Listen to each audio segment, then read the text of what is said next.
Dito na nga tayo sa exciting part ng pagdi-DIY natin dito sa bahay. Ito na yung part 2 kaya kumalma kayo at promise last na to. Hala, hindi ka sure.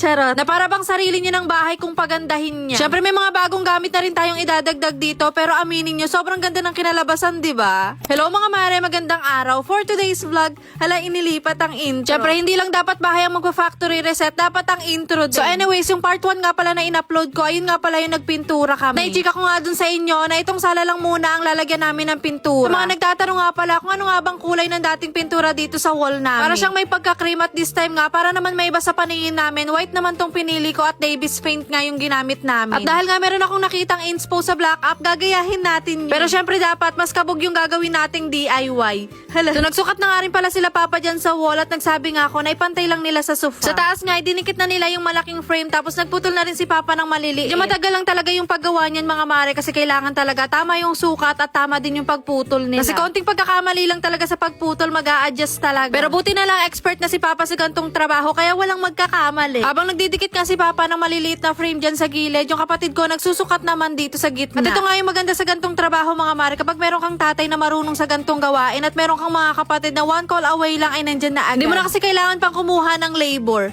Hala. At syempre makakatipid ka din kasi hindi mo na kailangan magbayad. O diba, napaganda mo na yung bahay, hindi ka pa gumastos. Anyways, kinabukasan na nga pala to dahil pinatuyo pa nila yung glue na dinikit nila dyan. Tapos pininturahan nga ulit yan ni Papa ng white para mas malinis. Hindi ko na nga ilalagay dyan yung dating wall lamp na nakalagay dahil bumili ako ng bago. Bali sa dalawang magkabilang frame nga lang pala ilalagay itong wall lamp. At sa mga nagtatanong ng link niyan, ilalagay ko na lang sa comment section. At para naman sa ilaw na ilalagay ko dyan, yung magnetic bulb na yung ilalagay ko para charge na lang ng charge kapag nalobat. At sa buong pag-makeover nga ng sala namin, tanging ganda lang talagang naiambag ko. Hala, hindi. After nga, nagwalis at nag-vacuum talaga ako ng floor para lahat ng mga alikabok dito sa sahig ay mawala. Dahil hindi yan member ng pamilya, kaya dun sila sa far away. Meron nga pala akong bagong map ngayon na pinadala sa akin, kaya binyagan na yan para magawan na ng video. Marami nga palang nakalagay na mga gamit dito sa sofa, kaya tinanggal ko na para ma-vacuum na dahil sobrang dumi talaga at ang daming alikabok. Literal na factory reset talaga ang gagawin natin, kaya wala kayong makikitang dumi dyan. Bago ang itsura ng sala, kaya dapat lahat ng gamit ay malinis. Ilalagay ko na nga pala yung sofa sa pwesto niya, kaya nilipat ko na yung salamin. Tama lang talaga yung desisyon ko, nag-gray nga tong kulay na pinili kong sofa kasi talagang bumagay siya dito sa bagong design ng sala. Hindi pa nga dumarating yung mga pillowcases na in-order ko, kaya pansamantala hindi ko na muna siya papalitan. Nasa imagination ko lang talaga tong gusto kong design mga mare at ngayon nagawa. At dahil nga maliit lang tong space ng bahay, talagang minaximize ko yung mga gamit na ilalagay ko dito. Pero paano natin yun magagawa kung laging may bagong gamit? Kapag wala nang mapaglalagyan, itambak na lang sa kabilang kwarto o kaya ibigay ko na lang sa inyo.